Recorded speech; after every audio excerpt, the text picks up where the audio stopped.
¿A dónde está papi? ¿A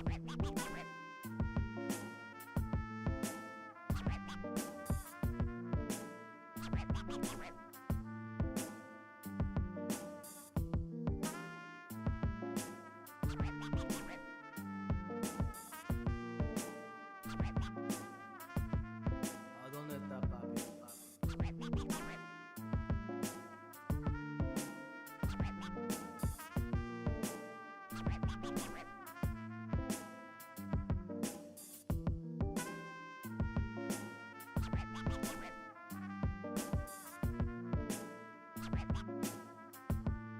¿A dónde está papi?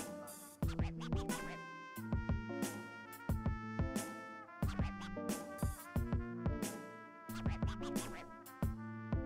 está papi?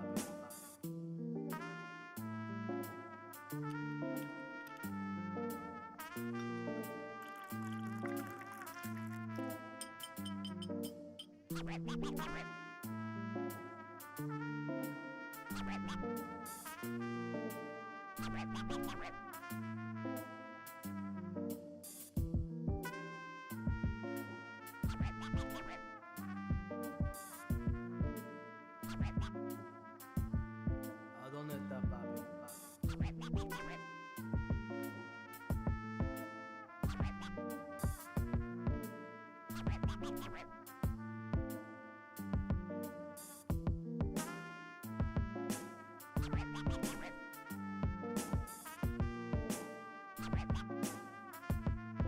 ¿A dónde está papi?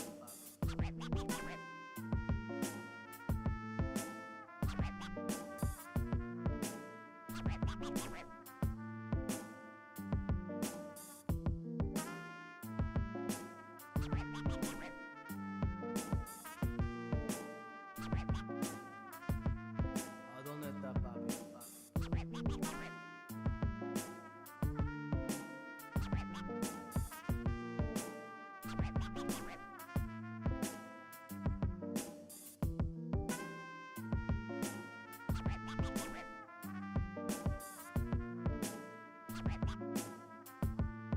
¿A dónde está papi?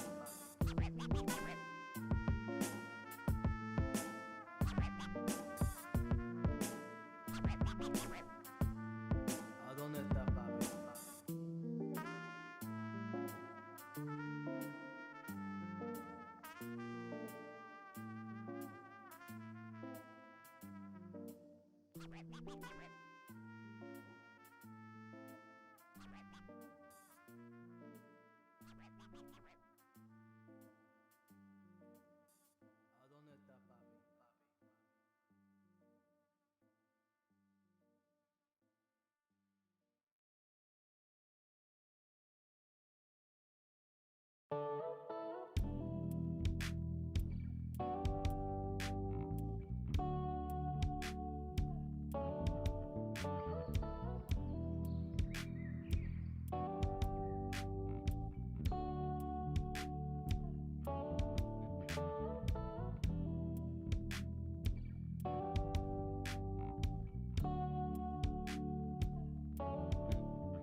Welcome, welcome, welcome to the Monday stream. I hope everyone's having an awesome Monday. Welcome, everybody.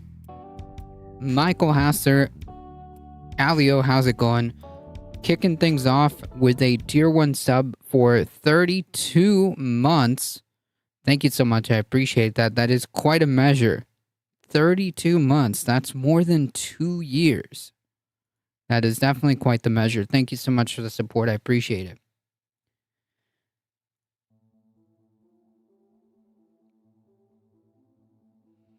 Folks, today we definitely have a few things to go through. Well, apparently. And Ali with another 11 biddies. Thank you so much. I appreciate it. Jeez. Very, very generous. Thank you.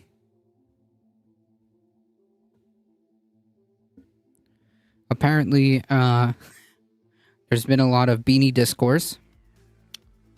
Apparently, Emma from the Majority Report actually went on the Beanie Man's compound.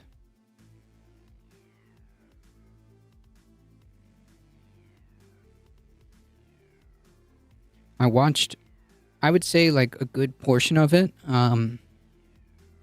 before he got really big mad. And I think she did pretty good. I think she responded to his points very good.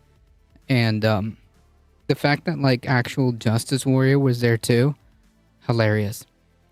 It should not have. Why not? That was a good meme.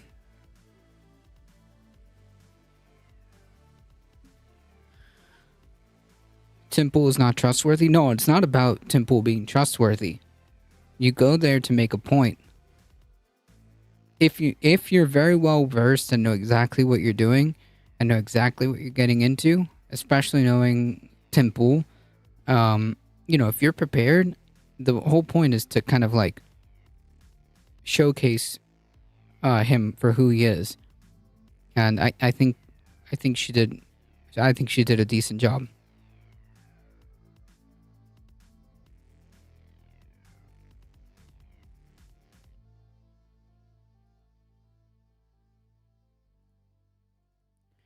The thing is, if you decide to go on like these podcasters, if you decide to go on like these like right wing like podcaster shows or whatever, you gotta be ready. You gotta be ready. And I think she was. Temple recording Emma's voice. Hopefully not. No deepfakes released. No, I don't think so. That would be, well, for Beanie Boy to be so upset that the DeSantis campaign apparently okayed some deep fakes of Trump, for the Beanie Man to be upset about that, it would be wild, for him to just do the same thing he was visibly upset at. So no, I don't think so. I don't think so. Besides, like you can see like the before and after. The before and after, like, oh, that footage exists. The original footage exists. If that makes sense, the original footage exists. Echo Wrestler Dragon. I watched him confused on what the debate was. Well, the debate, it wasn't really around like a topic. If that makes sense. It wasn't like around a specific topic. It was mostly going back and forth, jumping around between different things, having to deal with actual Justice Warrior and Tim at the same time. But to say that there was like a specific topic, no, there was not a specific topic.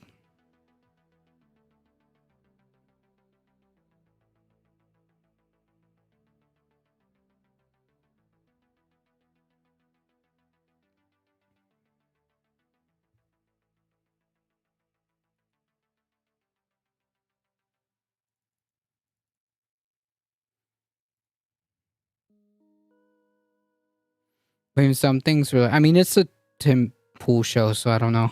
I don't know what really you can expect.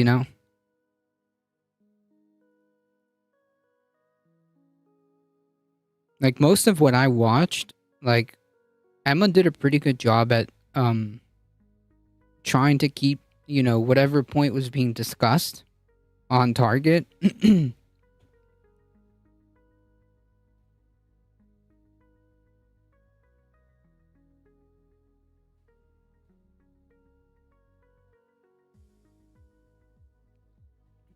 I think it was good that she kind of exposed his how like how vapid this guy is. I mean, like when she asked him about like Ron DeSantis, like what specifically do you think is good about Ron DeSantis? The dude couldn't really answer. Dude is completely like not equipped for that. The dude was not equipped for that.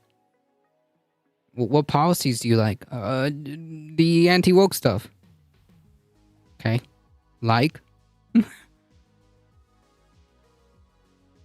Oh, who was the other guy? The other guy was Actual Justice Warrior.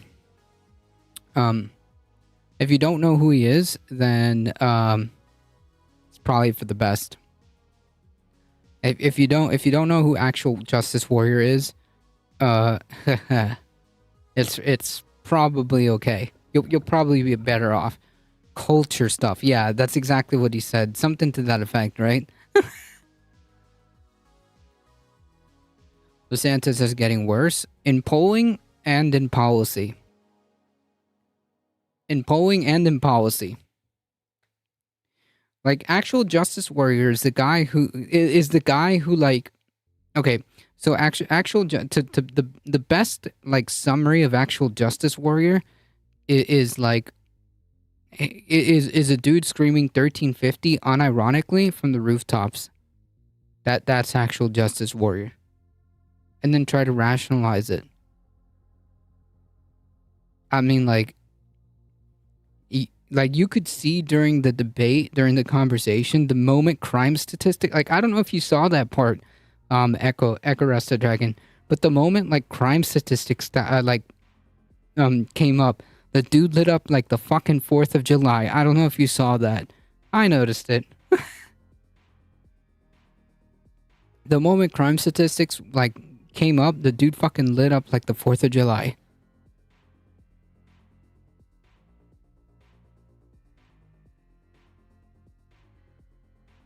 Princess Gigi, how's it going? And like when Emma asked him like, so mass incarceration is going to solve the problem or something like that, or like, wait, I forgot what she said. Something about like mass incarceration being like a solution, and he was just like, yeah, we should do more, actually. Something to that effect. Dude, the dude's a fucking piece of shit. Like, not only is he a master at fucking like being supremely dishonest when it comes to like a lot of cases, he loves to manipulate fucking statistics or cherry pick statistics and paint a narrative around that. But I mean, the right wing does as the right wing does.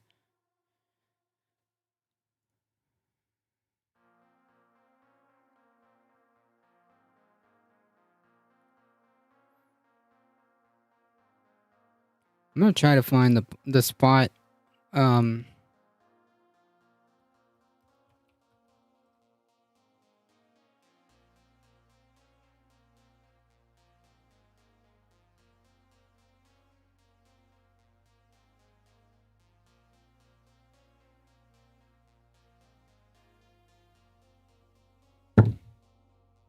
Hey, Cosmic Seeking, how's it going?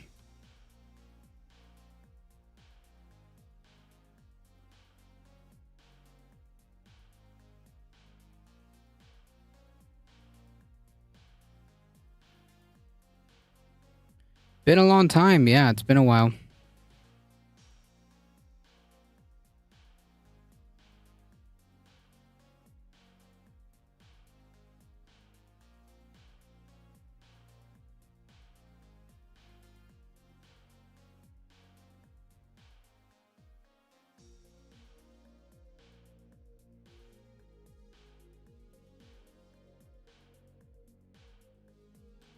trying to figure out where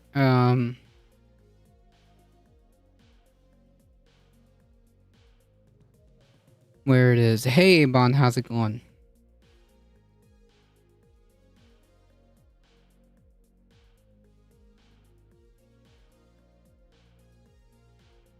What's making big moves in your world? Right now, not much.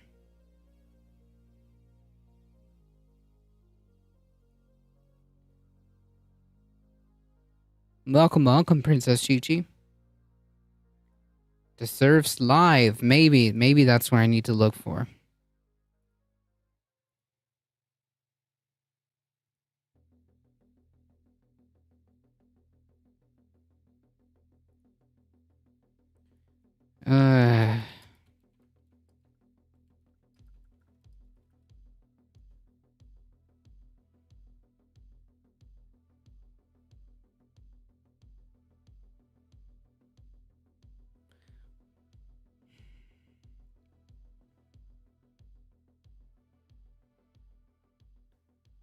Trying to find where the heck this video is.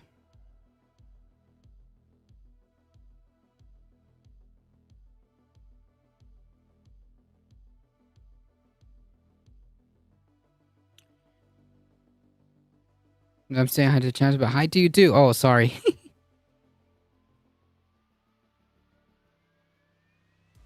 Where is this video?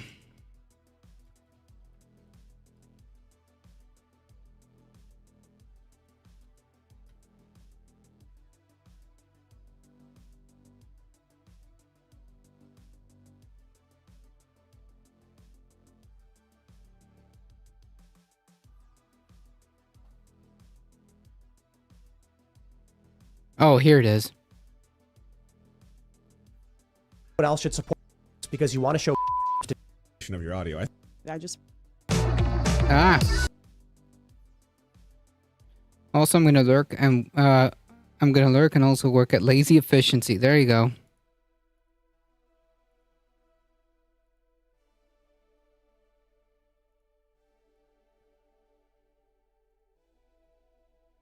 Here, let me play some of this.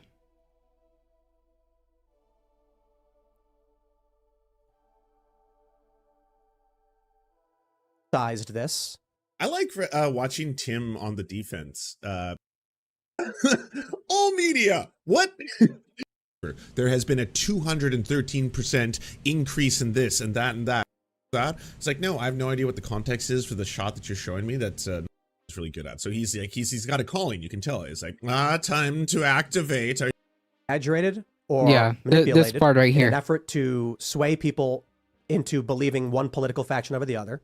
You are engaging in a hoax. I mean, is So, like, okay, so just to provide context, he basically, I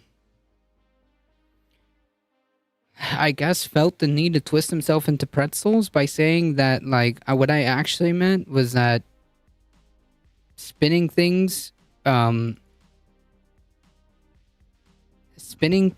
a bias is a hoax, instead of just saying, like, something simple as, like, the media portrays things with certain biases. He couldn't say that. He just kept calling, like, he just tried to, like, make a Weasley defense of him using the word hoax, but whatever. The guy with his quote stats. Yeah, this guy is the 1350 guy. That's the best way to describe this guy. Tim, you just described all media. Yeah. All media. What? Yes.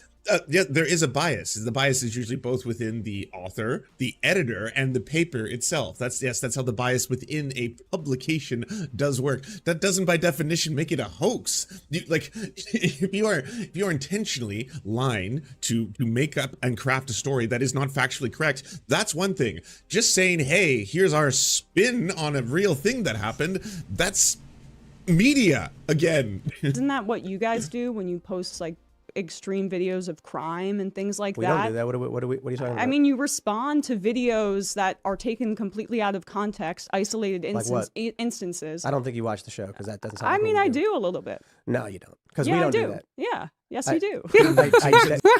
Like, Emma's like, what? What are you talking? You're gonna gaslight me and say that I don't watch it? Like, What are you talking about? I watched you say the things that you said. That's why I'm talking about them.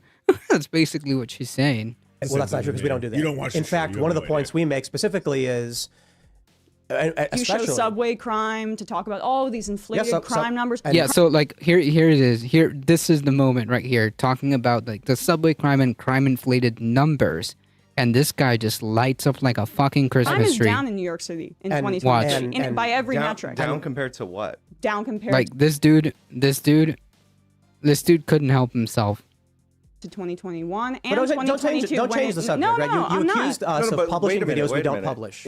Like look, Wait, you see right there, cancel. boom. This dude. Yeah.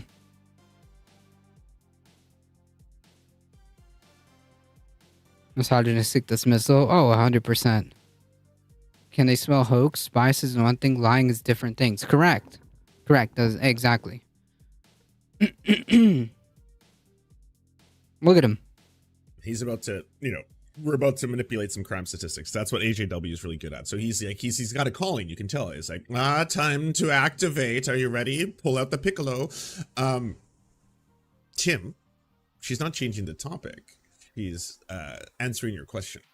If you're like, well, give me examples, or but I don't do that. It's like, well, yes, you do actually. That is a kind of bread and butter part of this entire show. Is you'll take an incident and you'll run with it. You'll do the same thing in multiple categories. Doesn't matter if it's crime, doesn't matter if it's crime statistics, doesn't matter if it's the representation of certain demographics in crime statistics. Yeah, like, you could see his Twitter feed and videos. What do you mean?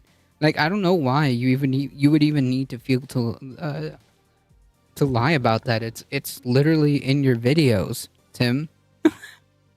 Whatever.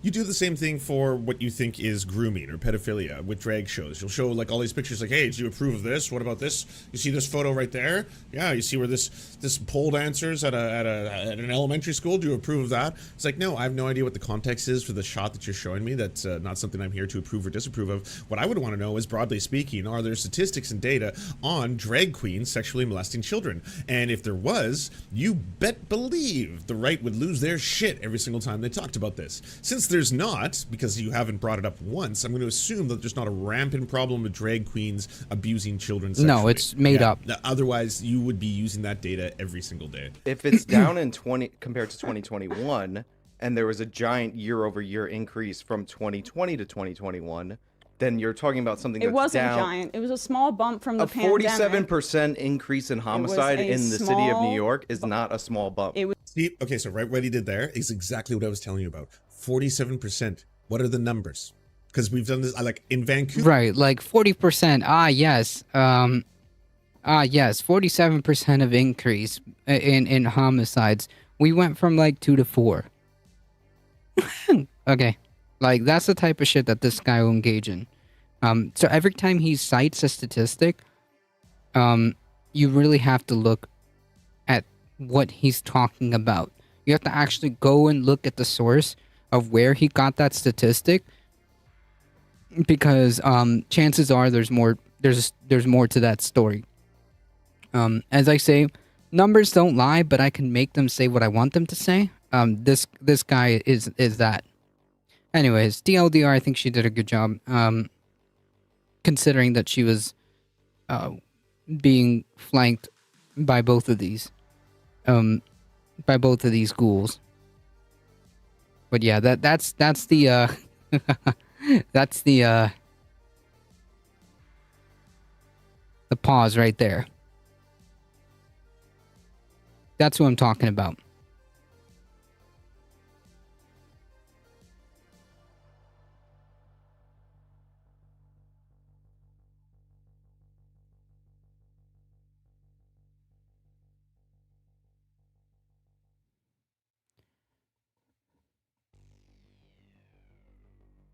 Anyways, good job, Emma. That was pretty cool. All right. We have more videos to go through. More media clips.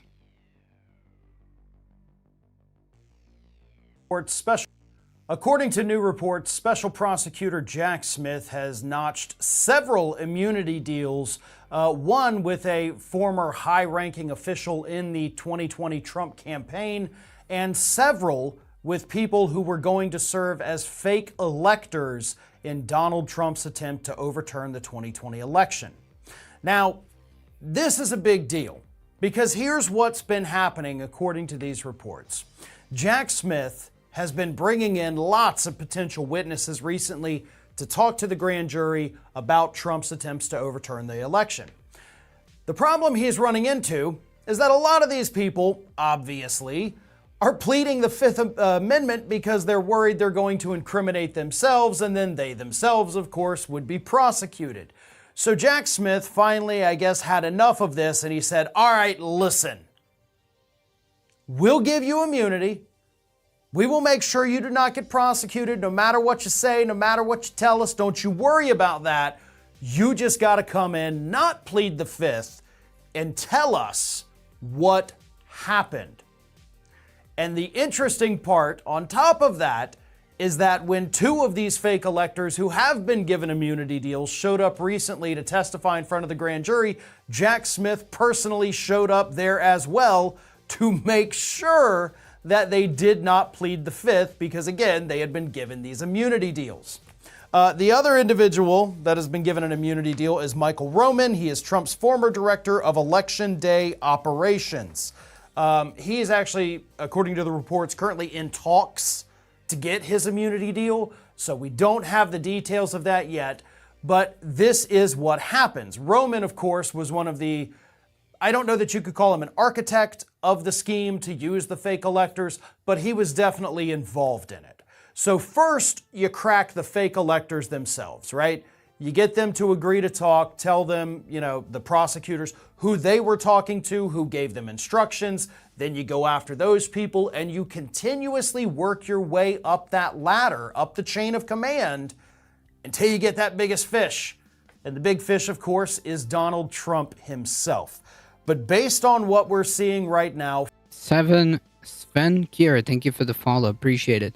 Yeah, I mean, again, it is wild to me that we had several attempts to shoehorn fake electors in a coordinated effort by the Republican Party to overturn the election.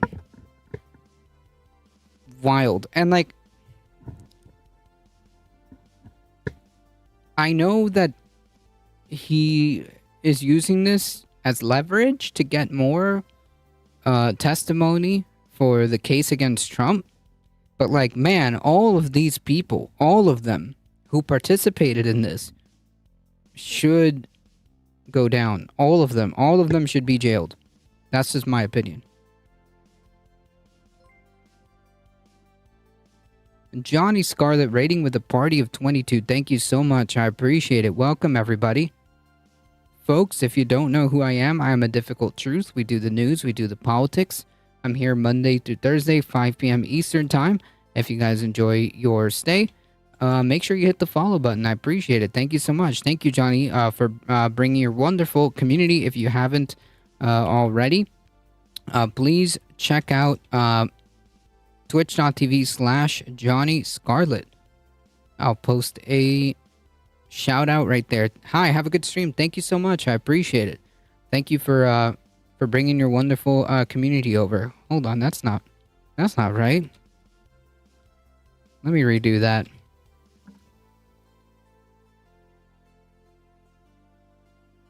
There we go.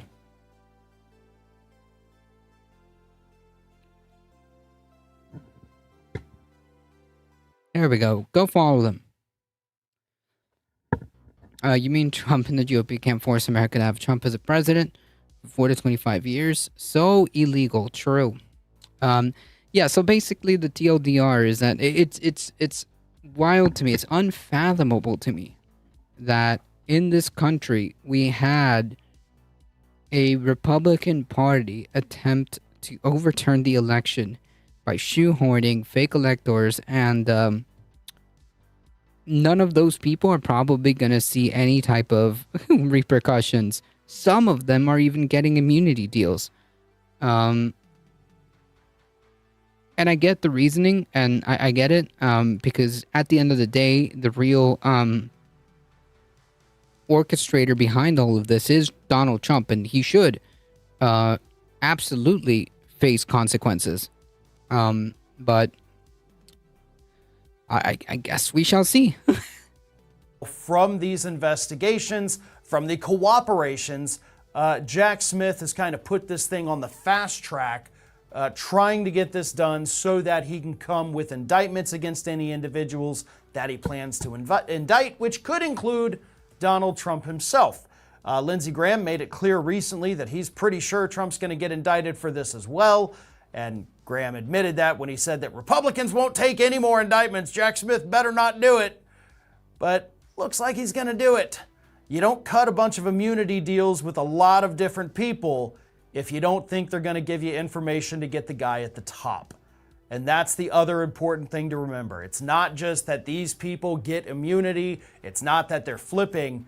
It's that he wouldn't have made the deals if these people didn't have vital information that he needed. That's One fine. of today's video sponsors is Z. That's a fair point. But yeah, I guess some of these people, out of self-preservation, are gonna, provide important details. Supposedly.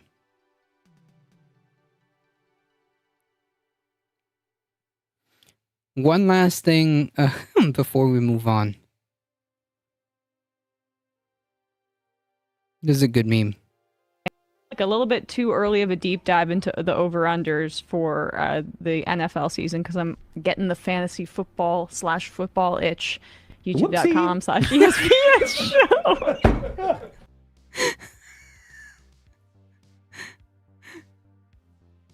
Yeah. Yeah, this happened. I mean, like, I think maybe if I can get my soundboard to work again, because I haven't had a working soundboard for months, I suspect that it's probably because my tablet is not good. It's an older tablet, so maybe, so maybe I just need to get a more capable tablet. But, if I manage to do that, if I manage to do that, that has to be a part of the soundboard. Hey, Lucian, how's it going? That just has to be a part of the soundboard. Hold on, we got to repeat on that one. We have a deep dive into the over-unders for the NFL season because I'm getting the fantasy football/football itch. YouTube.com/ESPN show. I want that on my board too. You can't be the only one who gets to deploy that. I want that. Like, I may commission a soundboard on our app just so I can carry that around with me. Look, Can you imagine? Oh man, that has to be a text message ringtone. That has to be a text message ringtone. Come on. That has to be a text message ring. If I could go back and find the audio, which I'm pretty sure it's there. That has to be a text message ringtone. I thought the debate went well in a variety of ways. Damn, that was pretty freaking good. That was a pretty freaking good impression. That was spot on.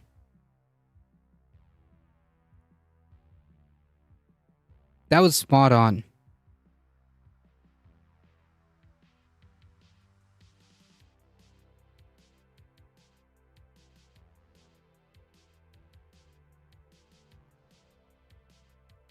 But even if the other thing Hey, what happened?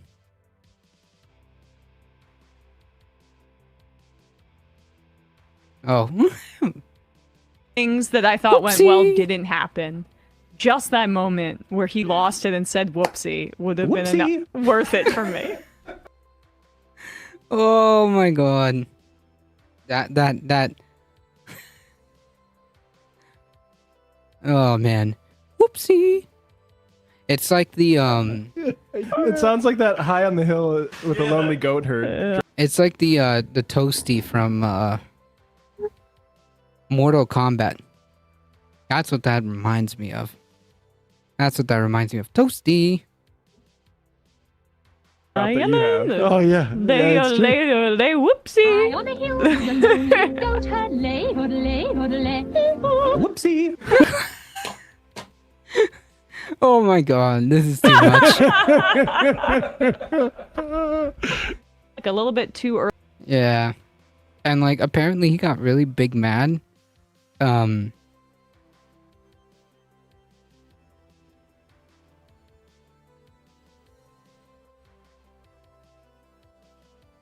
Apparently he got really big mad that like some details of the way the compound was wasn't exactly correct, and he had to post like a picture of himself like skating on the ramp. Whatever. I said it sounds like a psyop to have this profile appear one day after the shooting, where it's got like a bunch of screenshots on it or something. Sure. It really does sound to me like someone told you to say things and you don't know what you're referencing. I'm not shocked that that is the only way that you're going to try to react to this. To react to what?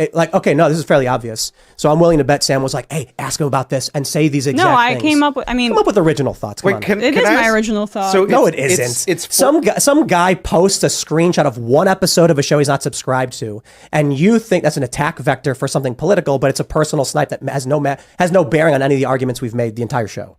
I disagree. Yeah, You disagree with what? With what? Elaborate. I disagree that it has Elaborate. no bearing on what you've said throughout your entire show. Like what? What did I say?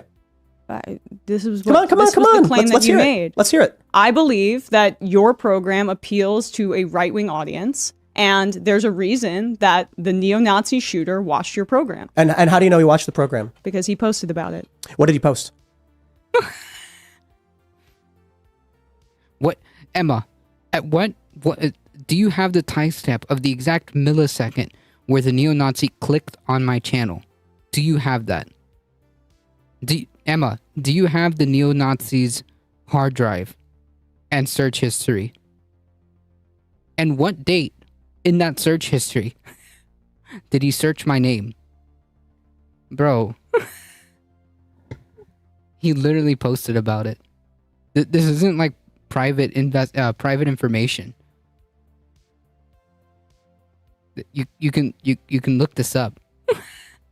Whoopsies. Tim, What did he post? he posted parts of an interview that you did. No, he didn't. You're wrong. He had 4 screenshots on his phone from You the don't same even know what episode. you're talking about. What? Jesus, he's like about to sound like Batman. What part? Emma, where is he? What part?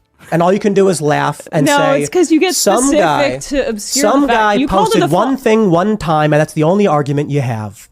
Did you go to the time codes that were in that? Oh my god, he actually did it. I was memeing. I was memeing. But actual Justice Warrior stepped up to the plate.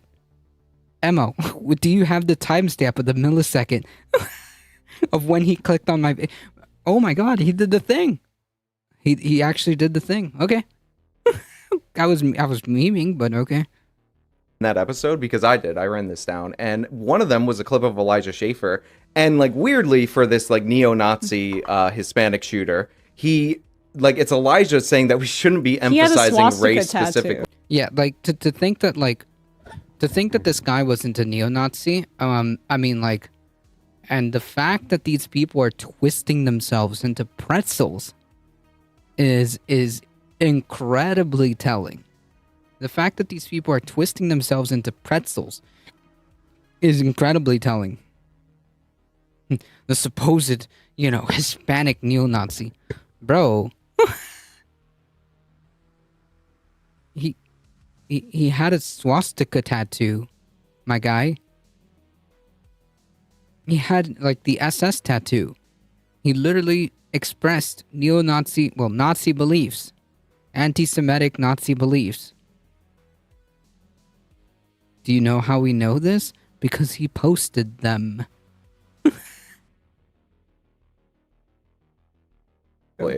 No, he's a neo-Nazi Hispanic shooter. Right, but Tim called it a false flag and then corrected himself the next day and then said he thought it was funny after a mass shooting.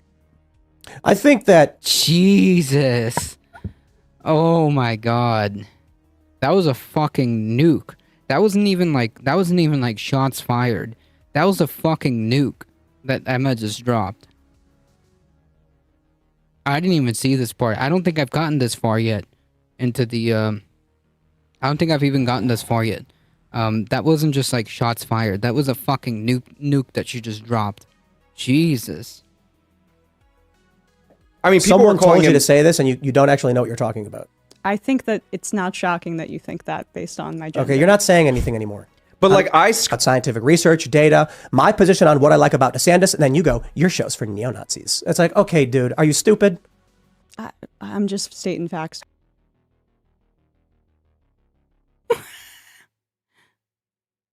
That's kind of hyperbolic because, like, I don't think I'll watch the whole interview, but I don't think that Emma said that his show is for neo-Nazis. It just so happens that he inspired one of them, and it maybe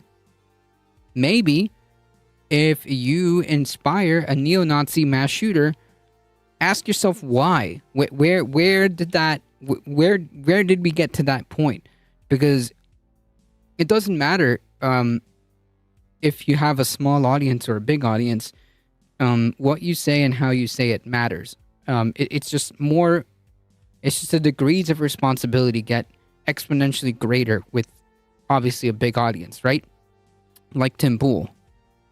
If I ever found out that I inspired some kind of like neo-Nazi fucking like piece of shit, there would be some really deep introspection necessary to figure out where the fuck that happened and how the fuck did we get there. Because, like, it is inconceivable that the type of rhetoric and content that I do would even remotely get to that point. Does that make sense? Yeah, he gets mad. He gets super mad. Correct. That's a huge red flag.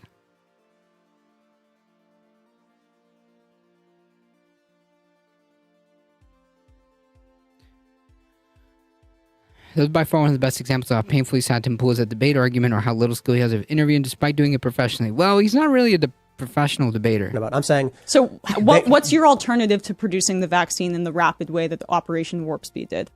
Well, there are a lot of questions about whether or not it worked in any capacity, right? No, but there's not. What do you mean? The vaccines were highly effective. What are you talking about? I mean, we're 16 seconds in, and yeah.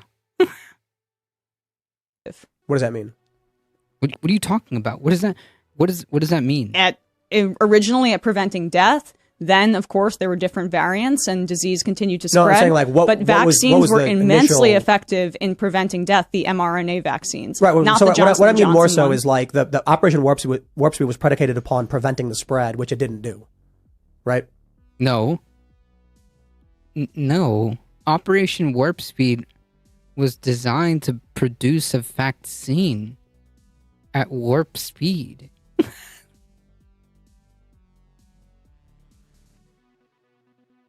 That's what it was meant to do.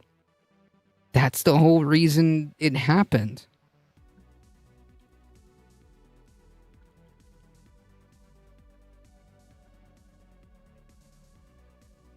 Operation Warp Speed was a public-private partnership initiated by the U.S. government to facilitate and accelerate the development, manufacturing, and distribution of COVID vaccines, therapeutics, and diagnostics. That was the whole point. You can find this literally. It takes 5 seconds.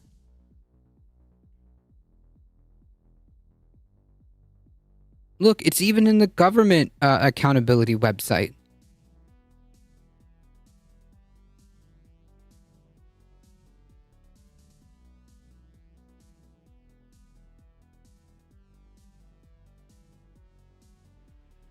Conscious Canuck, how's it going?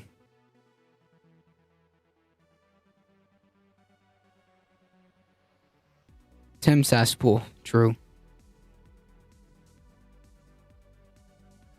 I think the beanie is affecting his brain. I think I think he doesn't know how to harness the power of the beanie. I think that's his problem. He doesn't understand how to harness the power of the beanie. and it is now cutting the circulation off to his brain. Operation Warp Speed was predicated upon Yes, it did. It helped prevent the spread. It didn't. Yes, it did. It didn't. Well, I mean, part of the issue was that in red states there was no ability to actually may have prevented death, but I think wasn't it like Hold on. There was it no doesn't actually stop mass spread? mandates were immediately done away with in red states. They basically had no social distance. Yeah, and also, how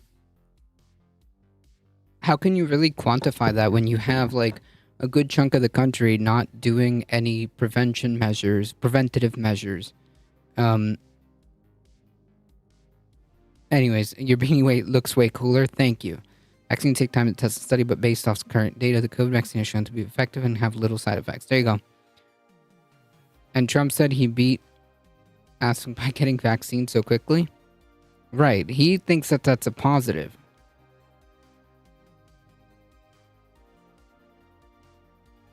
Much more of an effect, had much more of an effect on death in this country than the inefficacy of vaccines. This has been borne out by data after data after data set. Look, and then we have new variations of the vaccines, which have also helped. True. Conscious gonna. Nothing was gonna reduce the spread that much. It was it was already one of the most it helped contagious with viruses, yes. and then it mutated to become more contagious. Well, so. it helped with both transmission. Damn, so then maybe we shouldn't do anything. Gotcha. Thank you, Actual Justice Warrior. Phenomenal stuff. Anyways, all right, I'm done memeing on this guy.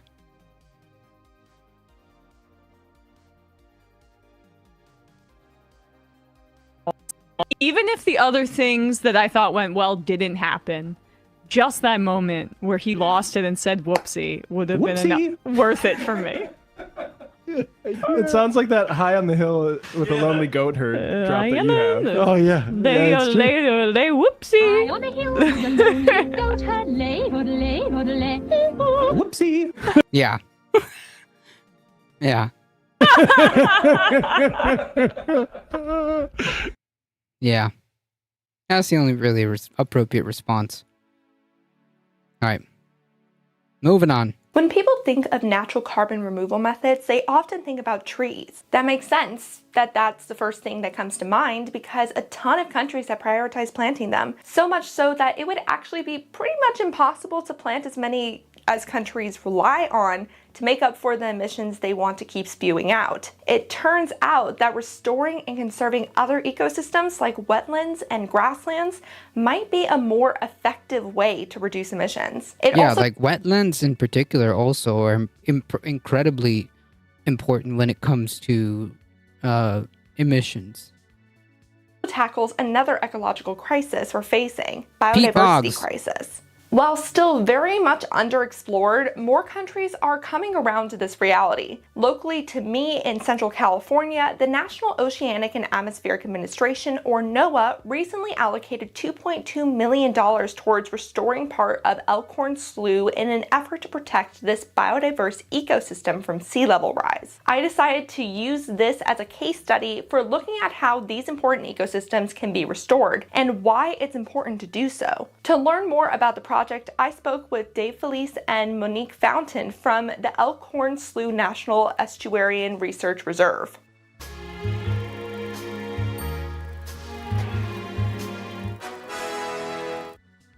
A donde quiera que voy.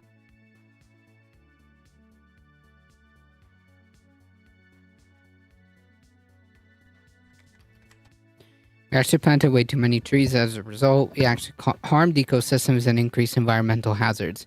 Yeah, because it's not just planting trees. What kind of trees? Where? I mean, it's not just like, oh, we planted like 10 million trees, so we're good. That's not how this works. Hey y'all, it's Becky here from the Beckosphere, where we talk about climate change and the clean energy transition. If those are important topics to you, please hit the subscribe button below and ring the bell so you don't miss every time I post. Okay, let's start with what the Elkhorn Slough is. A slough is another name for a marshy area. So me being me, I had to look further into it because I wasn't sure the difference between marshes, bogs, and swamps. Apparently, those are 3 different types of wetlands. Wetlands are low-lying areas saturated with water either seasonally or permanently. This could be saltwater, freshwater, or a bit of both, aka brackish water. The Elkhorn Slough is a marsh wetland, meaning it's mostly made of grasses with a few trees. The base of this wetland is pickleweed. It is also an estuary, meaning it is where the river meets the ocean, in this case the Salinas River. So some of the slough is brackish water and some is saltwater. It is also called a tidal marsh because it floods and drains with the ocean tides. All this is to say I can use slough, wetland, marsh, and estuary all interchangeably in this video. Gotcha. Wetlands are often called their kidneys because of their high and long-term capacity to filter pollutants from the water that flows through them. That whole part of California used to be swampy. Yep. Yeah, I mean, like, Florida. Florida. Elkhorn Slough is located in Central California, as I mentioned earlier, and has the largest salt marshes outside of San Francisco Bay. It's known for its diverse selection of animals, including more than 340 birds, 550 marine invertebrates, and 102 fish species. Another thing about Elkhorn Slough is it is also home to the greatest concentration of sea otters in California. Hello, I am JJ over on Ecotasia, and I am here to briefly tell you about how these marine mammals are actually important allies in climate mitigation. Sea otters have a major impact on ecosystems they inhabit, particularly the highly productive kelp forests of the Pacific coast, like those out in the ocean just beyond the slough in the rich marine ecosystems of Monterey Bay. Sea otters are of great benefit to kelp forests because they love to eat tasty sea urchin, which feed on the holdfasts of kelp and destroy these forests, which is really unfortunate as healthy kelp. If you don't know what Ecotasia is, it is a search engine that helps the planet. Forests are really great. Oh wait, hold on. I think I might be wrong. I'm confusing Ecotasia with Ecoasia. Ecotasia is a YouTube channel. In the middle of the Costa Rican rainforest, surrounded by hundreds of thousands. They're like a documentary channel. Gotcha. My bad. Or, as one would say, whoopsies. No, these are not the same. I'm missing a T. My bad. Ignore me. Continue. Great at sequestering carbon, taking millions of tons of atmospheric carbon into the deep each year. To learn more about sea otters and ways wetlands are important in climate change adaptation and mitigation, visit my channel and check out my video on the subject. Thanks, JJ. Check out Ecotasia's video after this one because they'll cover more wetland examples. Back to the Elkhorn Slough though. The marsh has changed a lot over the years and experienced many stressors, from agriculture production and runoff to development to climate change induced sea level rise. In fact, only about half of the original slough still survives to this day, which is better off than most of California's wetlands. The state has lost more than 90% of its original wetlands. Without intervention, the rest will be submerged by sea level rise in the next 50 years. That's why this project is so important. The Elkhorn Slough Restoration Project will raise and restore 120 acres of tidal marshes, which represents about 12% of the marshes remaining. The project is being funded by grants from NOAA and many other groups, including the California Coastal Conservancy and the Greenhouse Gas Reduction Program. Here's Dave Felice explaining more about the project's goals. When these marshes are isolated from the tidal waters, then they tend to dry out and sink and drop in elevation. So we call that subsidence. And so when subsidence occurs, then we need to rebuild that marsh plain up to an elevation that will sustain salt marsh. Because right now the elevation is too low to grow any salt marsh plants. And so we end up with a fairly non-productive mudflat. And so we're trying to get back that vital habitat of tidal marsh. And the project also looks forward at where we think the ocean will be in the future in terms of elevation. And so we've built this marsh especially high so that it can withstand some of that change in elevation. As you can hear, there was a lot of wind, and unfortunately I wasn't prepared for that equipment rise, which was a complete dumb blonde moment. So I'll go back and forth between paraphrasing and supplementing what was said in the interviews and sections of the interview itself. Thank you again, Monique and Dave, for taking the time to talk with me about this important project. Managing the wetland is complicated because 15 different agencies have jurisdiction over the water body. So there's a committee made up of a representative from each of those agencies. And we want their decisions to be based on the best available science. And so we have scientists from all different areas, biologists, hydrologists, geologists, from the whole spectrum. It's very interdisciplinary. And they helped us to identify some of the data gaps and then also to work through the ecological trade-offs that there are. Because even though an area has been really degraded, it's still serving a benefit for something. And so there could be an ecological trade-off when you go to restore that or change that habitat type. And so we kind of work through all of that. And that is how we came to the decision that this type of a project, this type of restoration was really important. It's a small enough system that we can really make a meaningful change in the system. So that group is what led us to this project. It was the most prioritized project along with marsh research, that we've been doing a lot of research to learn about carbon sequestration and how marsh is restored in an area like this. So before we go into more about what raising up a tidal marsh looks like, let's talk about the carbon sequestration aspect. Carbon sequestration is a fancy term for removing carbon from the atmosphere. As I mentioned earlier, ecosystems like wetlands and grasslands do a better job of this than forests. Despite these ecosystems only covering about 3% of the Earth's surface, they hold about 30% of land-based carbon, according to a 2017 study. Coastal wetlands have been estimated to sequester carbon 55 times faster than rainforests. Here's Monique explaining why they're so good at this. So salt marshes do an excellent job of sequestering carbon, better even than forests planting trees, because those forests will eventually die and degrade, and that system will be that carbon then in that tree will be released back into the system. Here in the slough, so this is blue carbon, which is the carbon stored in coastal ecosystems. And so what happens is that where sediment is trapped and the marsh continues to grow, all those roots are sequestered, basically compacted underneath, and that's that nice peat you get underneath. The grasses will eventually form layers of this peat with trapped carbon underneath.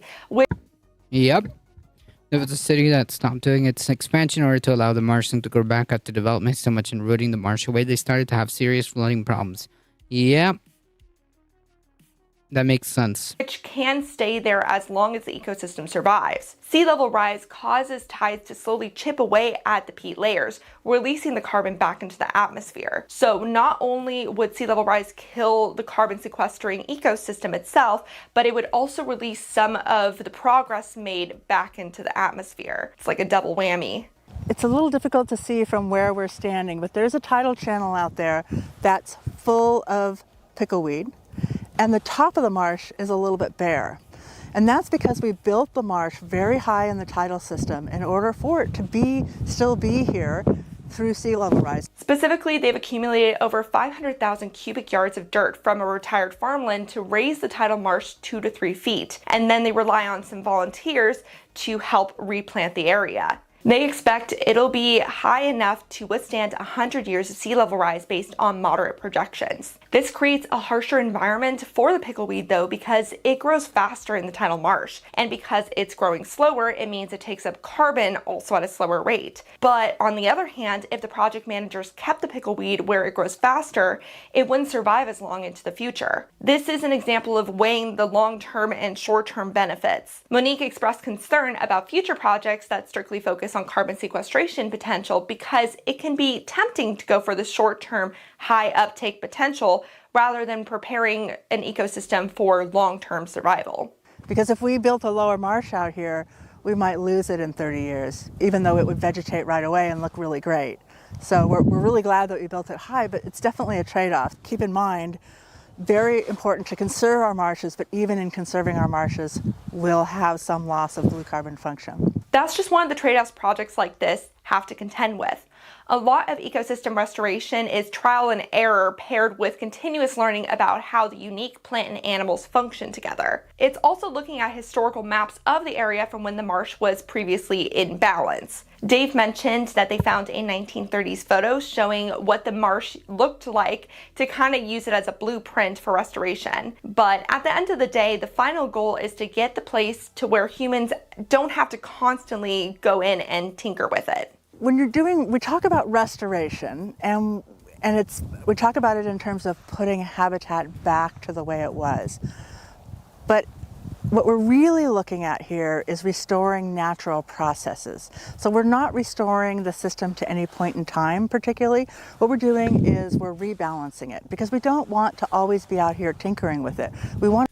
Right, and I don't know if you can restore it 100% like how it was.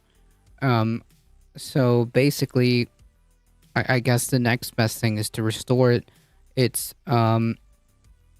ability, the ecosystem's ability to function the way it's supposed to function, is what the goal is. It's not just flora, you also you need to worry about its fauna too. Yep.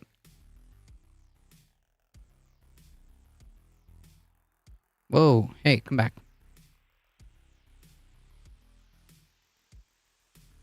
We want it to be rebalanced to be self-sustaining. That way, it can keep storing and taking up carbon for generations while providing a home for many important plants and animals. I said that the US was beginning to understand the importance of preserving things like wetlands, but that's only partially true. Recently, the Supreme Court voted to considerably narrow the definition of a federally protected wetland, meaning that wetlands in states that don't understand their importance are now at major risk. Now that you understand how maintaining wetlands can help fight climate change, and if you want to learn further information about that subject, remember to check out Ecotasia's video on the topic too. Keep an eye on any wetland or grassland near you to make sure it doesn't get developed to death. These ecosystems need a loud voice, and that's our job. Some ways to do this are what I always say at the end of each video. Talk about the climate crisis every single day and support your local news organizations. Leave a comment down below letting me know if there's any wetlands near you or what you might have learned from this video. Thank you so much to the people on Patreon who helped support me and my fur baby Rue. A special shout out to the climate confident and courageous David H., Norman Anal, Greg. Yeah, I used to live in Florida, so. They restore Yellowstone National Park by introducing apex predators and waiting a few years. Yeah, that's right, the wolf.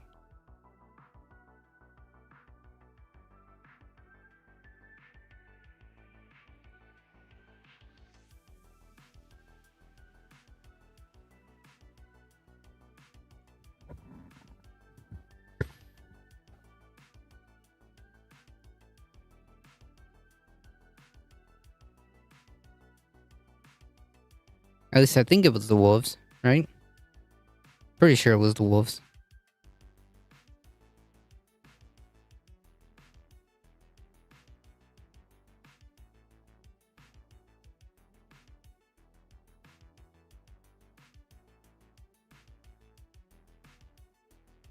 Gotcha.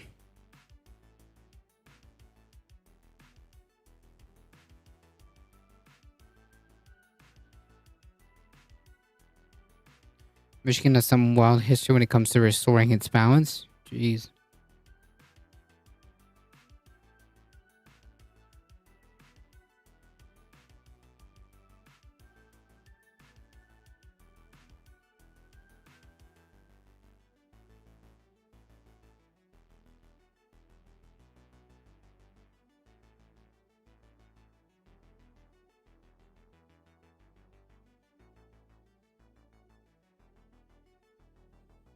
All right, folks, let's shift gears really quickly. We'll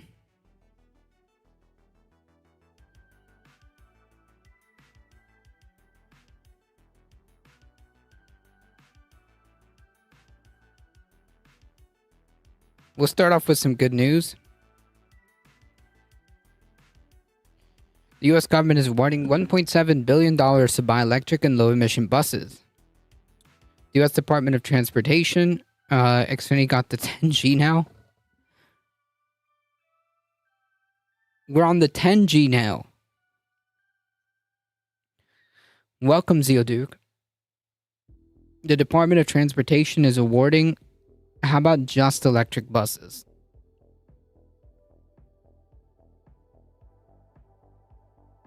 Or is it just, wait, what did it say? Buses and... Yeah, just electric buses. I see. That would probably have been better. It doesn't really had a hard time controlling its deer population. They tried wolves, but they just attacked cattle instead. They tried cougars, but they got too comfy around people and wouldn't breed. Huh.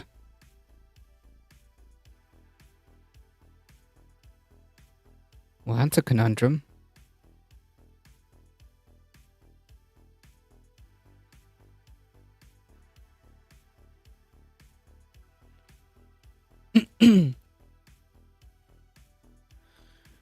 The Department of Transportation is awarding $1.7 billion in grants for buying low-emission buses, with the money going to transit projects in 46 states and territories. The grants will enable transit agencies, state and local governments to buy 1,700 U.S.-built buses, nearly half of which will have zero carbon emissions.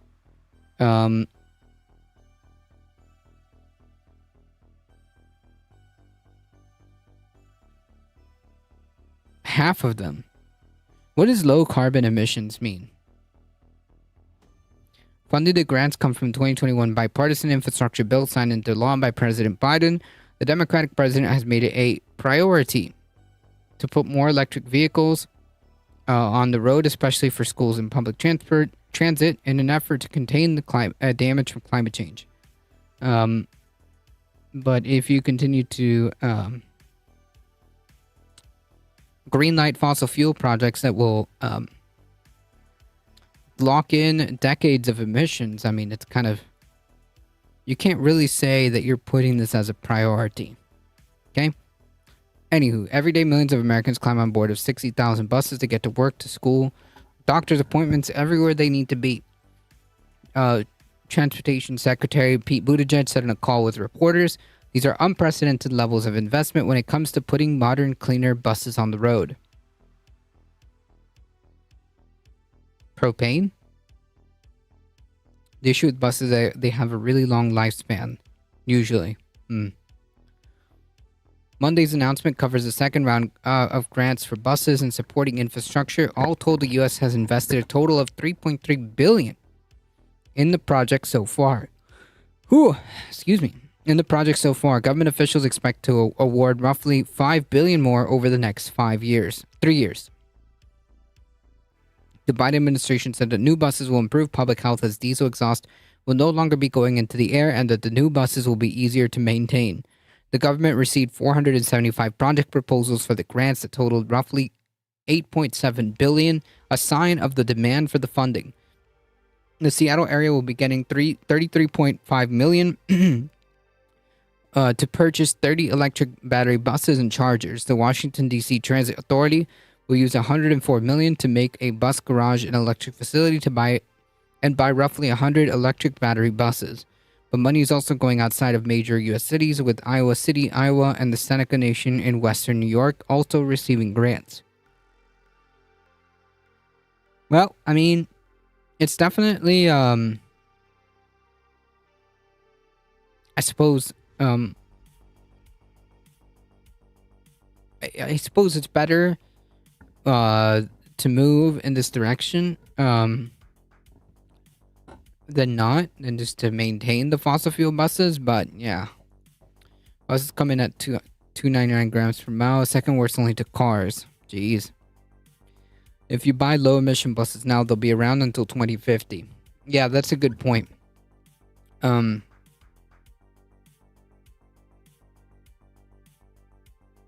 That's a good point. Why not make it all electric if we're going to have buses until 2050? Second follow-up question. Why not have just like better monorail and train systems?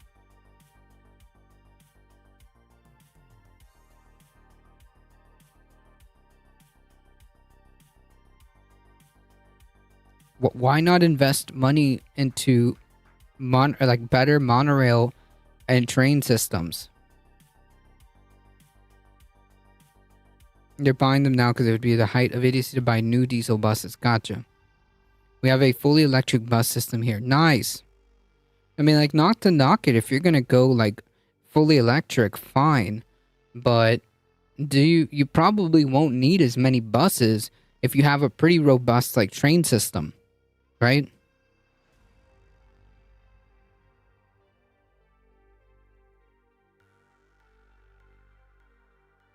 You also won't probably need as many cars.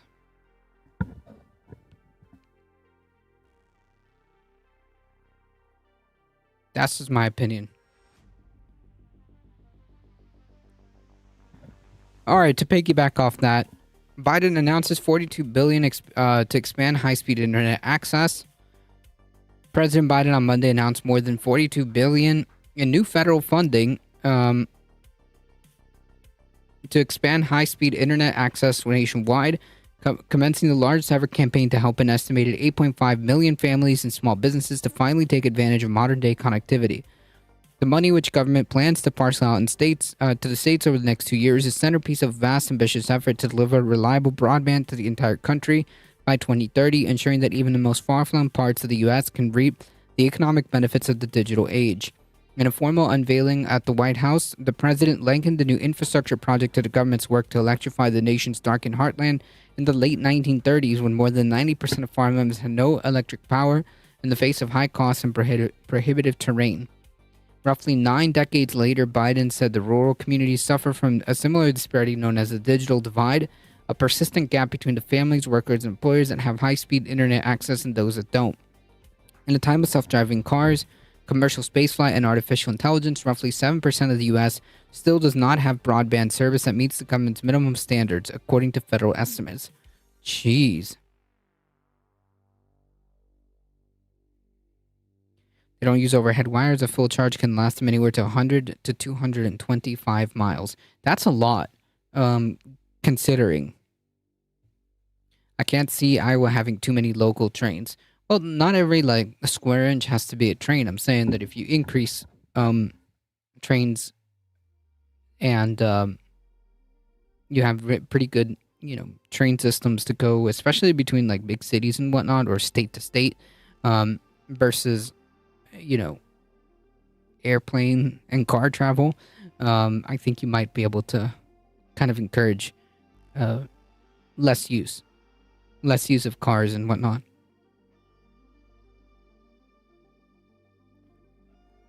It's the biggest investment in high-speed internet ever, because for today's economy to work for everyone, internet access is just as important as electricity or water or any basic service. So if that's true, if you want an economy to work for everybody, and you just admit that things like electricity, water, basic services, food, healthcare, if this is so crucial to make an economy, to shape an economy that works for everyone, if you acknowledge and understand that these things are very crucial, then why aren't we moving in a direction that would make them a universal service? Why don't we have universal healthcare?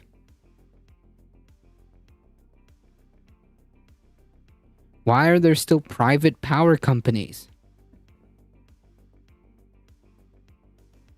Why isn't, like, high-speed internet considered a utility in the sense that, in the same kind of ballpark vein as, like, electricity? Why is such a crucial service in private hands? And you acknowledge it too. That's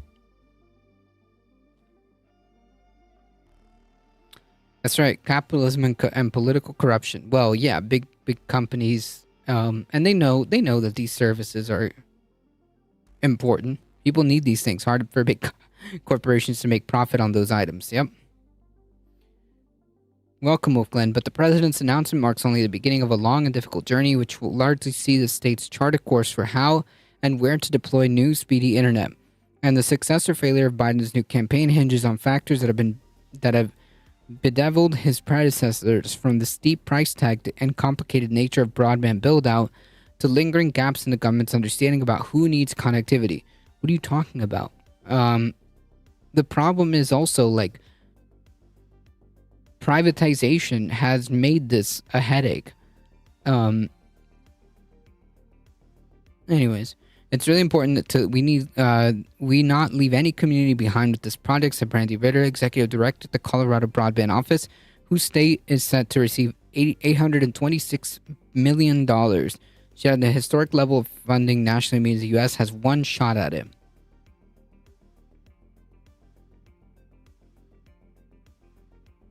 For decades, the U.S. government has spent billions of dollars annually to deploy speedy internet service nationwide, only to struggle to ensure those sums benefit communities that need it the most. But the lagging federal campaign took on a new energy and importance during the coronavirus pandemic, which demonstrated how the internet had become essential for daily life. I mean, like, yes, it is, at this point in time, it is essential. It is essential because, well, it's basically the ocean of information. That's where it all comes from now. And so much, like, work, people's livelihood is literally on the internet. I mean, it is crucial infrastructure. The same as power, having electricity. The lagging federal campaign took not for nothing, Biden does some good. Yeah, that's why we're going over the W's, lowercase w's. Capitalism equals the minimum product for the maximum profit. Well, yeah, that's it. The only thing that matters is the maximization of profit. And that comes at the cost of making either minimum product and shafting and exploitation of labor. That's it. For millions of Americans, the internet offered a safe way to work, attend school, purchase groceries, stay in touch with their loved ones, but of course they could access and afford it. In one 2021 survey from Pew Research, 60% of lower-income broadband users said they often or sometimes struggled during the pandemic to use online services as a result of low speeds. Nearly half said that they're worried at the time about their ability to afford their internet bills. Very lowercase. Yep. Marjorie Taylor Greene and Boebert want Biden administration gone. Yeah. Well, in an acknowledgement of the nation's technological disparities, lawmakers approved $166 billion starting in 2019 to improve internet connectivity, a record-breaking amount in a bid to boost telehealth, expand online learning, and help Americans pay their internet bills. Tiny W, right? Lowercase tiny w. Like, it's not, it goes even below the lowercase, because, like, at the bare minimum, like, we should recognize that these things should just kind of be, but, you know.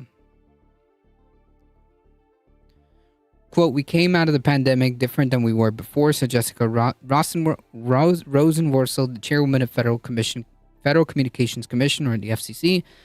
For so long, we have clutched pearls and wrung our hands out over there not being broadband in rural communities, and now finally we have the data and dollars to do something about it.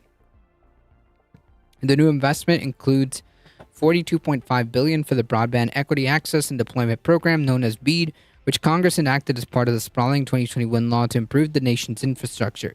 On Monday, the Commerce Department officially divvied up that money, awarding grants ranging from $27 million to for the U.S. Virgin Islands to more than $3.3 billion for Texas, based on largely on local needs. Whoopsies! That's going to be a thing. I'm sorry. That's going to be a new thing. I really need that as part of my soundboard.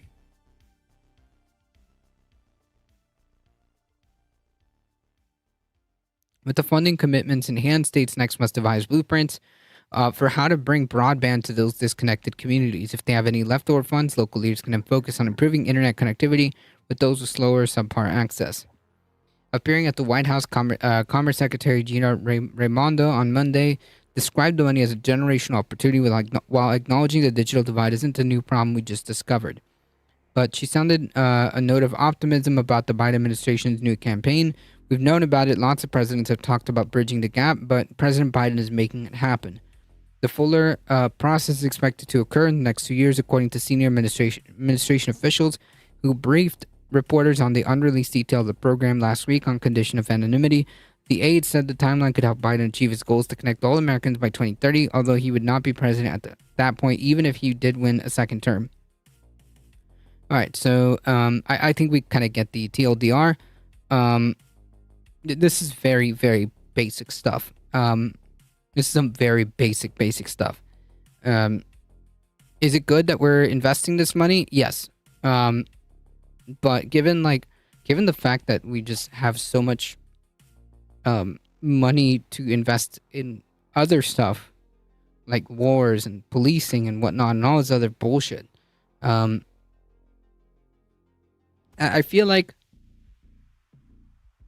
we can. I feel like we can and we should do more. But that's just my opinion.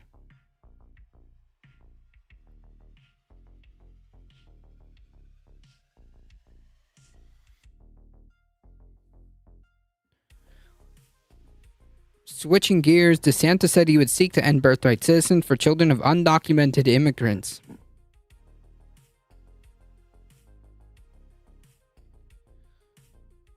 Florida GOP governor and professional asshole Ron DeSantis announced on Monday that he would seek to eliminate the constitutional guarantee of citizenship for children of undocumented immigrants born in the U.S.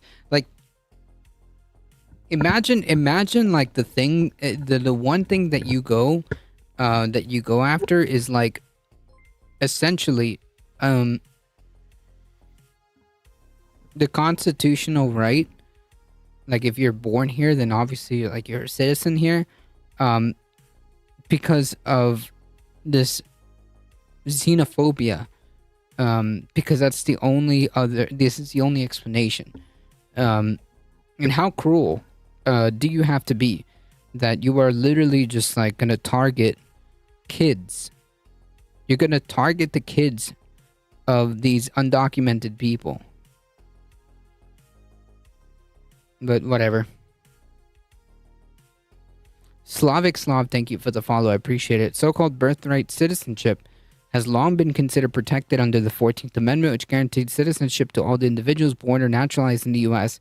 That language has largely kept conservatives who oppose it from challenging it in court, though former President Trump in 2018 promised an executive order to eliminate it, a threat on which he never followed through. Probably because he knew he couldn't do it.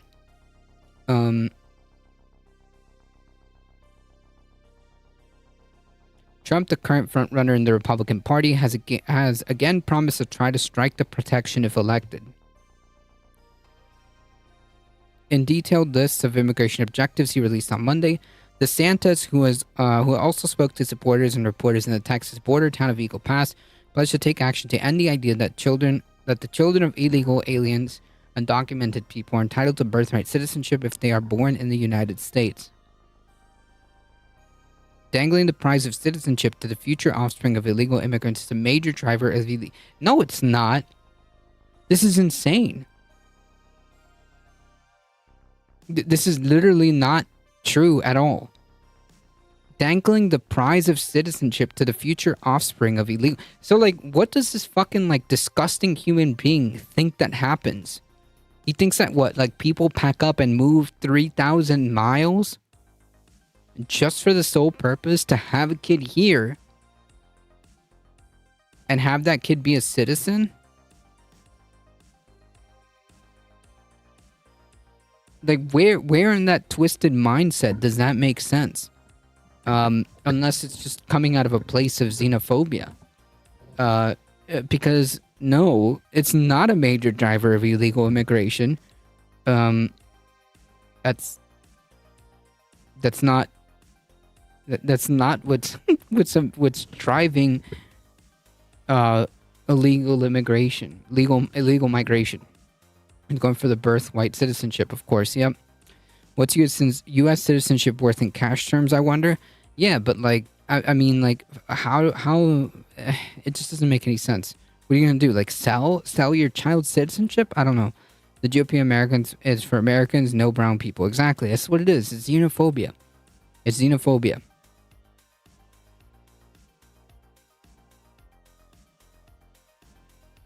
On top of that, it's just not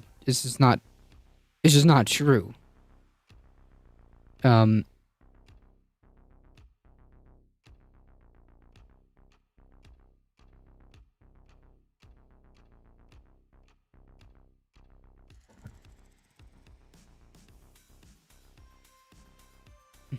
GOP is the 14 words party. I mean, we're like skipping a hop away. Really.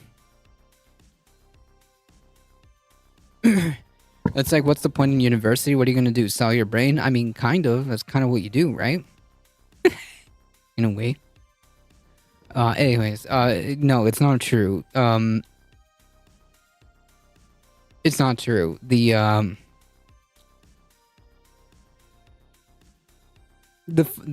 birthright citizenship is not a major driver of migration.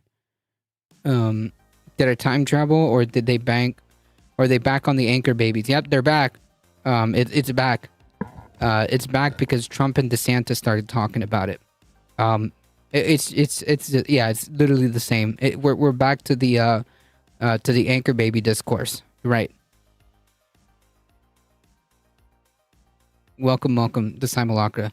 I mean, like, who needs it? You're right, the Simulacra. Who needs a fucking time machine? When you can just vote in the GOP and you'll get exactly that. You can literally vote the GOP and you'll be living in the 1500s, in the fucking dark ages.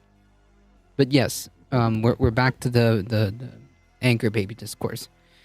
Quote, it's also inconsistent with the original understanding of the 14th Amendment, and we will force the courts and Congress to finally address this failed policy.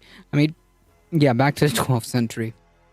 I mean, this is kind of the play that has been successful in overturning Roe, which is to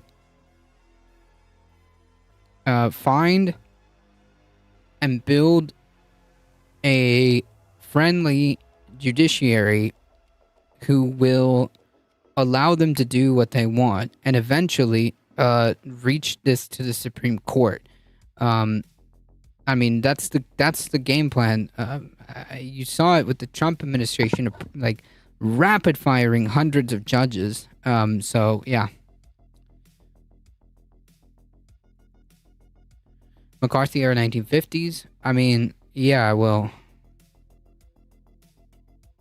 I think we're going even further than that. Liberals are literally complicit and enable the fascist rise. They're on the other side of the coin. Well, I would say that, yeah, there's no real opposition to any of this. The most you'll get out of like some of these like, like Democratic kind of like, liberal kind of politicians, like, well, he's not very nice, and like they'll pout. So they want to make the law so right wing that no one wants to come here. I mean, cruelty is the point. Cruelty is the point.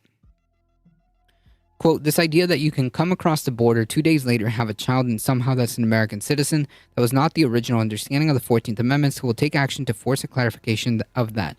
Like, what are you talking about? Does he think that this is like the majority of cases of like people just like timing their pregnancy so that days later, as soon as they touch American soil, their child is an American citizen? Like, how does that even work? Yeah, dude.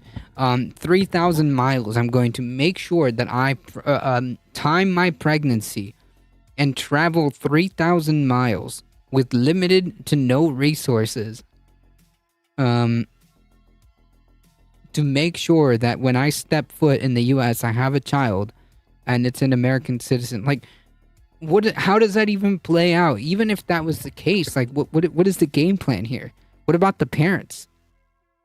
So parents are just literally coming here to drop off their children before getting deported? I don't understand. Like, this makes no sense.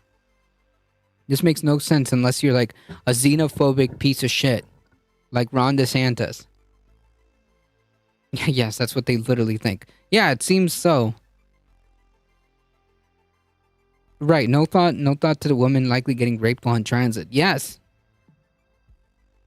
Yes, sexual assault is very, very much a thing. In this journey. You've seen the stories of, like, these people, and yet they still, knowing that, they still come. You know why? Because they're fleeing for their fucking lives. Their chance at maybe hoping for a slightly better scenario is worth more than that. So they're fleeing for their lives. These are not people that are just sitting here like, yes, as soon as I get to the US in 2 days, I will have a child. What are you talking about?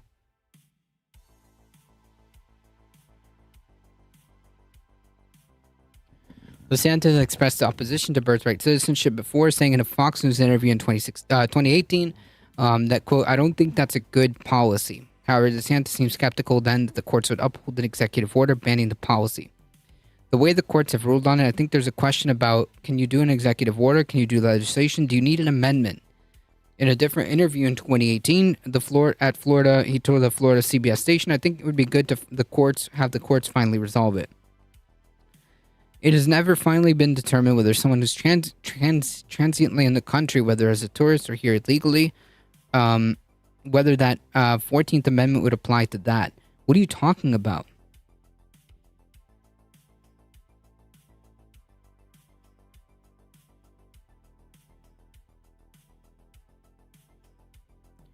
I think the immigration law is very, like, I think it does distinguish. If you're like a tourist, I don't think you just automatically become a citizen, right? You have citizenship of that other country. Or no? Or is it just automatic? They do not complain about the rich women who fly in first class, give birth, so a child will have dual citizenship, and then fly back. Oh, it's both? Oh, it's automatic. Oh, okay. All right. Those rich people seem to value the citizenship at least as high as a plane ticket. Gotcha. So yeah, like, so in other words, is Ron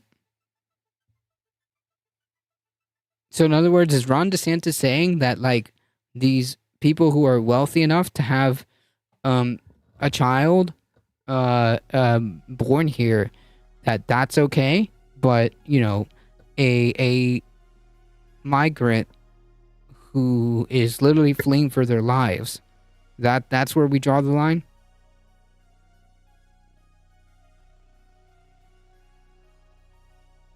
Gotcha, Wolf Glenn. But that 14th Amendment would apply to that. I think that, quote, I tend to think the original interpretation of that would not apply. But I think most of the court decision leans towards, if you're born here, you do it. The language in DeSantis' immigration policy rollout seemed delicately framed to leave open how you would attempt to challenge the policy. A spokesperson for his campaign did not respond to a question about whether the governor would seek an executive order. DeSantis introduced more than 30 other policy proposals on Monday, including several geared towards the building a wall along the southern border, while others aimed at holding drug cartels accountable. So this is like Trump 2.0. He's okay. GOP says stop anchor babies unless family is rich. GOP donors. Yep. The truth is, we have no idea how the Supreme Court will rule on anything. Didn't you think you were even supposed to fly if you're pregnant? I think you're supposed to get cleared by your doctor first. But you can. And also, I think it depends on how far along the pregnancy is. I don't know. I think you just have to get cleared by your doctor, probably. That's how I imagine. Up to a point, gotcha. The truth is, we have no idea how the Supreme Court will rule on anything. True. I think that we can estimate, given their conservative swing. But, yeah.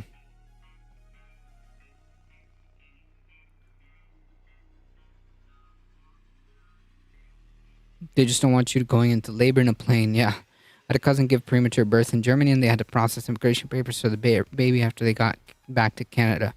Gotcha. They come in early enough and stay in a very nice hotel. Gotcha. Yeah, that would make sense, you know?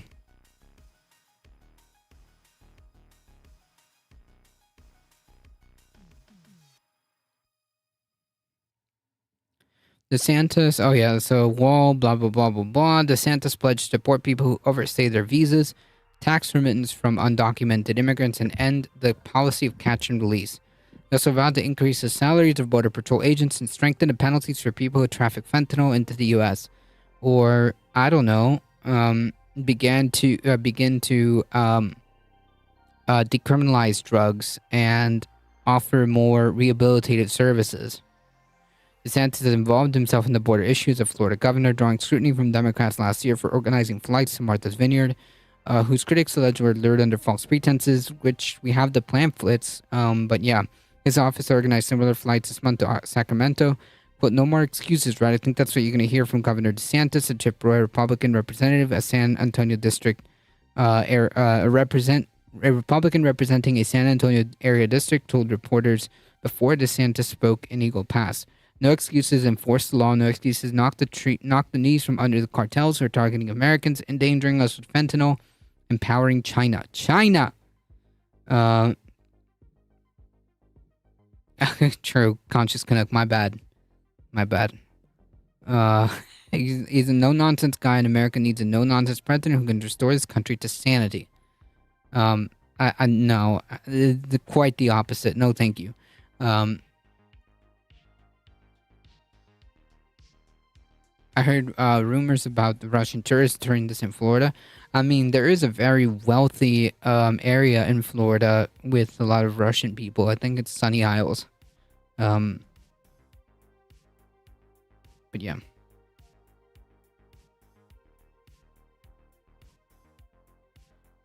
So they spend $1 million to get their child the ultimate citizenship.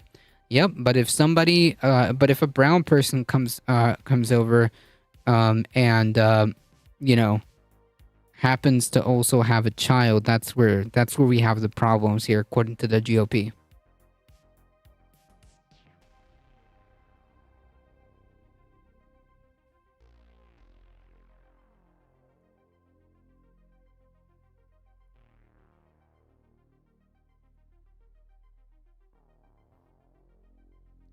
All right, folks. Before we get into this meme article, quick chill. If you guys have a second, I'm trying to promote the YouTube channel more. So if you have a second, head on over to the YouTube channel and click the big red subscribe button. It really does help us out. 240 something of you have already done so I appreciate that. It's just a way to have like a backup. It's just a way to have a backup, you know? So I appreciate that. Thank you guys. All right, folks, let's have a little bit of fun. Freedom Caucus takes key vote on Marjorie Taylor Greene's future. The House Freedom Caucus members took a momentous vote Friday on Marjorie Taylor Greene's future with the group, according to 3 people familiar with the matter, but it's yet not clear whether she's been officially ejected. The right flank group took up Greene's status amid an internal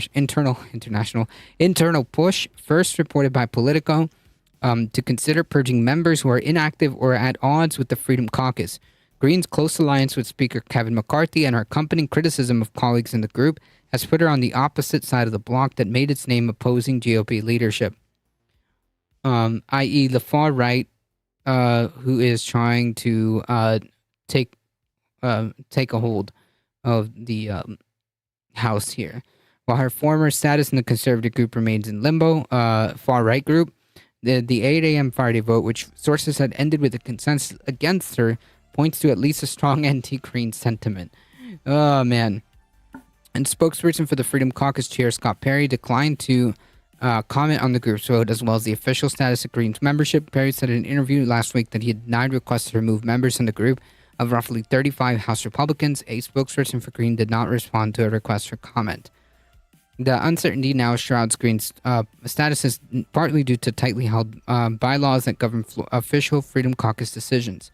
Even before the Green vote, members questioned whether the group's final rule that 80% of the Freedom Caucus must support any formal decision applies to all matters or just legislation. Interviews for the story reflected lingering interest in trying to reconcile differences between Green before any formal action is taken, and a suggestion that the chair or board could separately intervene to slow down any removal. So we'll see if anything comes out of that, but that's a pretty good meme. The Freedom Caucus having a little bit of infighting of what to do with Marjorie Taylor Greene. Probably it seems like she might get kicked out of the Freedom Caucus, which is hilarious, but we'll see. Zeoduke, YouTube is a backup. It's Party Central over here. True. Party Central. See, and you guys can interact too, which is pretty neat.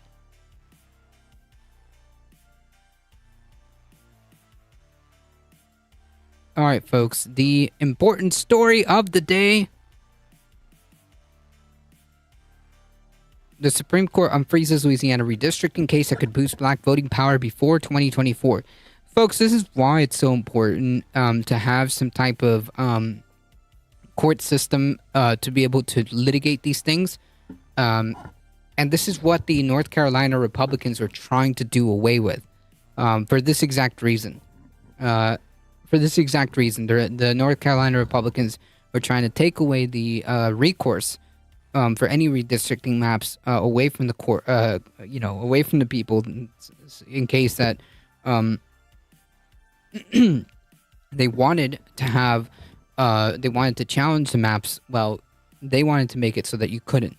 But this is exactly why it's important, and exactly the reason why Republicans in North Carolina wanted to do away with this. The Supreme Court on Monday lifted its hold on a Louisiana political remap case, increasing the likelihood that the Republican-dominated state will have to redraw boundary lines to create a second, mostly black congressional district.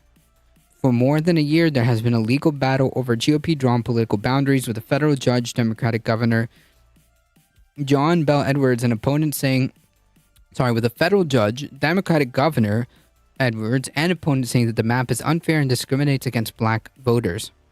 The map, which was used in Louisiana's November congressional election, has white majorities in 5 of 6 districts, all currently held by Republicans. This is despite black people accounting for 1/3 of the state's population. Another mostly black district could deliver another congressional seat to Democrats. Quote, "I'm super excited," said Ashley Shelton, head of the Louisiana-based Power Coalition for Equity and Justice, one of the groups challenging the maps. What this does is put us back on track to realize a second majority minority district. In a written statement, the Louisiana Legislative Black Caucus said while work still needs to be done, it's very confident that the state will have 2 majority black districts by 2024 congressional election. As I've consistently stated, it's about simple math, basic fairness, and the rule of law. Edwards said on Monday, "I'm confident that we will have a fair map in the near future. Every 10 years, state lawmakers armed with new U.S. Census Bureau information redraw political boundaries for seats in the U.S. House, State Senate, and State House, Board of Elementary and Secondary Education, and Public Service Commission. The process ultimately affects which political parties, viewpoints, and people control the governmental bodies that write laws, set utility rates, and create public school policies." The Louisiana case has been on hold pending the decision in a redistricting case involving Alabama. Monday's order followed the court's rejection earlier in June of a congressional redistricting map in Alabama. In both states, black voters are a majority in just 1 congressional district. Lower courts had ruled that the maps raised concerns that black voting power had been diluted in violation of landmark Federal Voting Rights Act. And this is why you need this type of shit. Absolutely. The justices had allowed the state's challenge map to be used in last year's election while they considered the Alabama case. In Louisiana, U.S. District Judge Shelley Dick struck down the map in 2022, in June of 2022, for violating the Voting Rights Act, saying evidence of Louisiana's strong and ongoing history of voting-related discrimination weighs heavily in favor of the plaintiffs. Dick ordered lawmakers to hold a special session to redesign the map and include a second majority black district. However, lawmakers failed to meet that deadline, and as a result, Dick said she would enact a map of her choosing. The Louisiana case had been appealed to the Fifth Circuit Court of Appeals in New Orleans when the High Court put the issue on hold. The justice said the appeal could go forward before next year's congressional elections. U.S. Representative Troy Carter, Louisiana's only Democratic and black congressman, applauded the Supreme Court for lifting its hold. This decision shows that in a healthy democracy, fair and equitable representation matters whether to the people of Louisiana or anywhere else in the world. The redistricting process in Louisiana proved to be a political tug-of-war with Republicans-dominated legislation and Democrats, including Edwards, fighting over the boundaries since February of 2022. Along with the legal battle, the debate over the map, including Edwards vetoing the boundaries and the legislator overriding his veto, the first time in nearly 3 decades that lawmakers refused to accept the governor's refusal of a bill they had passed. Republicans had... What is this? No. Okay.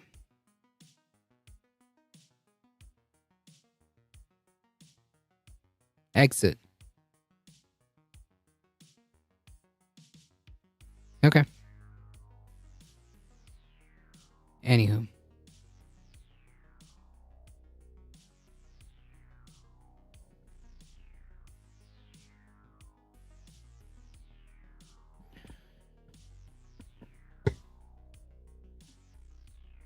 The Republicans have stood by their statements that the map is fair and argued that that trying to include the state's widely dispersed black population into 2 separate congressional districts would result in two districts with very narrow black majorities that could actually diminish black voting power.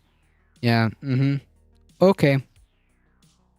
So this is incredibly important and incredibly important to pay attention to, because when you hear Republicans talk about how the state district maps should be drawn by the state, the district maps should be drawn by the state legislature, that is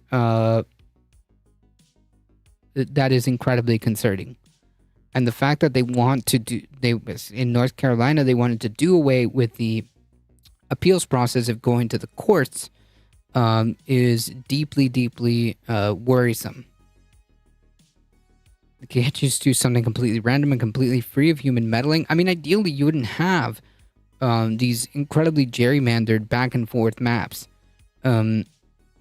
Ideally, you would have some type of independent, it doesn't matter, even if you have humans involved in this process, you can have a completely separate entity that would do this, right? A third party that's not Republican or Democratic, to do these maps based on the data that they receive every 10 years. That's just the way I would do it, and eliminate this whole gerrymandering thing to begin with. But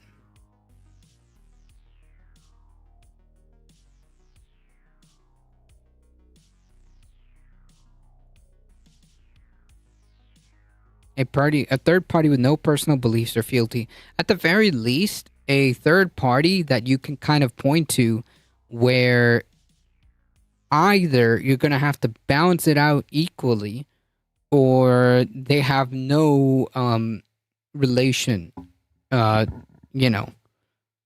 I don't know how that's going to play out. Maybe you can just balance it out and have 3 and 3, like a half and half.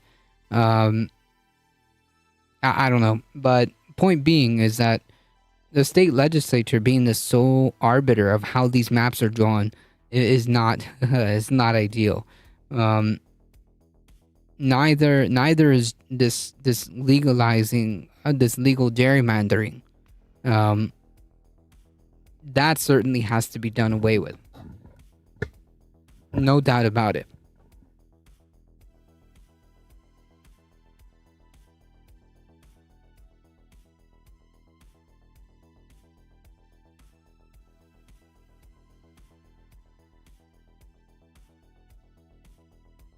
All right, folks. Well, we did it.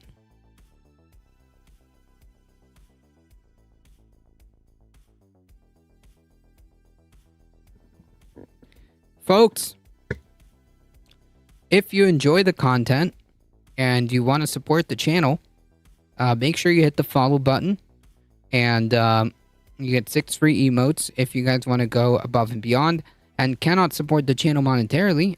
We do have the YouTube channel that I was talking about. Just head on over there and hit the subscribe button. It really does help us out. Spread the word far and wide that we're here Monday through Thursday, 5 p.m. Eastern Time. Bring a friend. Bring a friend. So before I go, shout out to Johnny Scarlett. Thank you so much for bringing your wonderful community. Thank you so much. I appreciate that. Second shout out to Alio Share. Thank you so much. I appreciate it. Thank you for the biddies. Thank you for the follows. Thank you for the subscriptions. I appreciate that. And of course, now there's no bot doing its job. The bot is sleeping, folks. Sorry. Looks like the bot is sleeping. All right, so just go to twitch.tv/JohnnyScarlett up there. Twitch.tv/AlioShare. I guess the little bot is taking a nap. There it is. Is that the YouTube channel? Okay, well there's one. Looks like it finally woke up. It's catching up. Yeah, look, it went to sleep and it looks like it's getting out of bed. There it is. Look at that.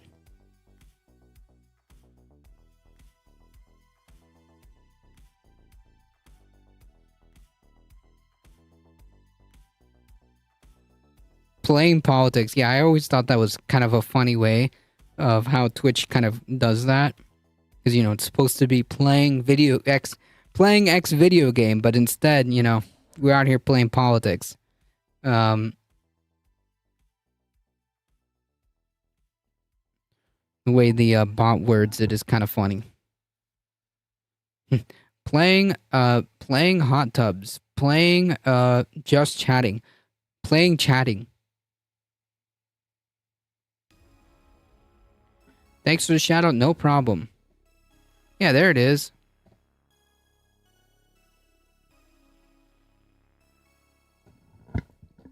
Alright. Folks, I gotta get going. Thank you guys so much for all of the support. You guys are what makes this channel grow.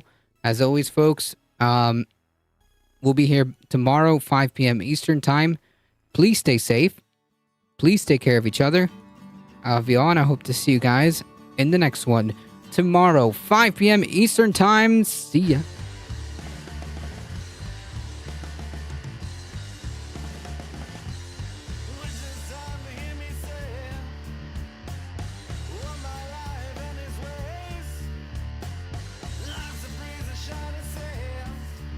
Thank you, Michael Hasser. Appreciate it. Thank you for keeping the peace in the chat.